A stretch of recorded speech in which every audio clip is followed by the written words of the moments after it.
Bonjour, vous écoutez Décrassage, le podcast sport de l'Indépendant. Temps additionnel, 5 minutes maxi. Ce matin, c'est la France du football qui a mal à la tête. Hier soir, lundi 28 juin 2021, l'équipe de France est sortie prématurément de l'Euro 2020 en se faisant éliminer par son voisin suisse au tir au but, 5 tirs à 4.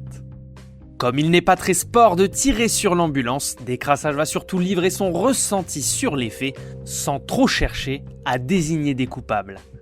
Après donc être sorti premier du groupe de la mort composé du Portugal, de l'Allemagne et de la Hongrie, les Bleus débutaient donc une deuxième compétition en se présentant face à la sélection suisse dans un schéma de jeu inédit à 3 défenseurs centraux afin de laisser le champ libre aux latéraux et au milieu de terrain Paul Pogba et N'Golo Kanté. Devant, le trio offensif bleu est resté inchangé avec Antoine Griezmann, Kylian Mbappé et Karim Benzema. Au quart d'heure de jeu, c'est pourtant Haris Seferovic qui ouvre le score sur une tête en prenant largement le meilleur sur Clément Lenglet en manque de repères. Totalement dominé par l'attaquant du Benfica Lisbonne, le défenseur ne saute pas et se fait devancer 1-0 pour le voisin helvète. Durant cette première mi-temps, l'équipe de Didier Deschamps n'a pas réussi à se montrer dangereuse, à trouver ses attaquants, tout en étant très fébrile derrière, logiquement dominé par les Suisses. Il fallait faire absolument quelque chose à la reprise et les coéquipiers d'Hugo Lloris repartent dans une configuration plus habituelle.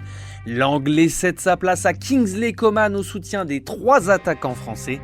Repartis avec des meilleures intentions, ce sont pourtant les Suisses qui ratent à la 50e le but du break et obtiennent même un pénalty à la 53e minute après arbitrage vidéo. C'est le premier tournant du match, Karim Benzema s'avance vers Hugo Lloris pour lui toucher 2 mots en privé. On ignore encore ce que le Madrilène a dit à son capitaine, mais lorsque Ricardo Rodriguez tire son pénalty, c'est Lloris qui sort vainqueur du duel.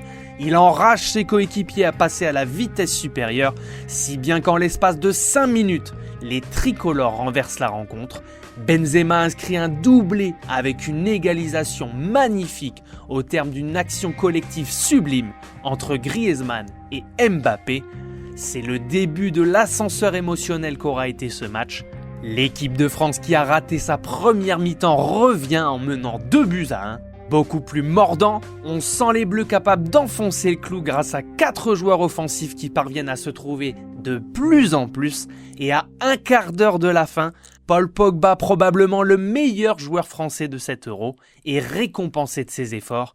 Avec une frappe enroulée magistrale à 20 mètres, le numéro 6 français nettoie la lucarne de Yann Sommer, le gardien suisse. C'est l'explosion de joie côté français qui sera malheureusement de courte durée.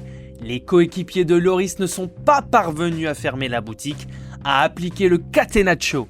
Et les Suisses qui avaient pris un très gros coup sur la tête en ratant le break sur penalty reprennent l'espoir grâce au doublé de Seferovic qui passe devant Varane, 3-2. Et l'avertissement ne suffit pas, les Suisses ont du répondant et continuent à y croire. Gravanovic, rentré un quart d'heure plus tôt, réussit l'impensable. Après un ballon perdu au milieu de terrain, Xhaka lance Gravanovic qui crochette Kimpembe qui s'est jeté. Il frappe à l'extérieur de la surface, 3 partout. Un match fou qui se solde par un temps additionnel de 4 minutes qui donnera à Kingsley Coman l'occasion de reprendre l'avantage sur une magnifique volée qui s'écrase sur la barre. On sent que le scénario est en train de tourner. La prolongation est une vraie souffrance pour les joueurs usés. Thuram et Giroud rentrent, ça sent le but du chaos des 2 côtés, mais Sommer, le gardien suisse, capte la dernière occasion française signée Olivier Giroud. Le temps tant redouté de la loterie des tirs au but arrive. Tous sont réussis et le dernier tir français de Kylian Mbappé est repoussé par Sommer. La France est éliminée en 8e de finale. Il faudra faire le bilan de cette campagne de championnat d'Europe des Nations. La déception domine largement. Est-ce la fraîcheur qui a fait défaut?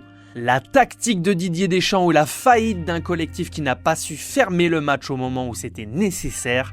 Certainement un peu de tout ça à la fois.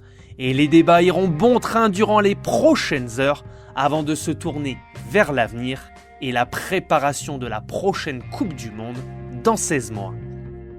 C'était Décrassage, le podcast sport de l'Indépendant.